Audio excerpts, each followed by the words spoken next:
Hi!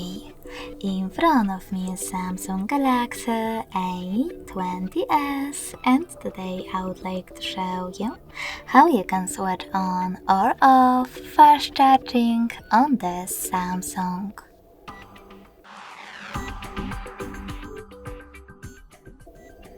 First of all, go into settings and scroll down to access battery section. Battery and device care. Now click on battery. Scroll all the way down and access more battery settings at the bottom. Lastly, click on this switcher next to fast charging to switch it off or on.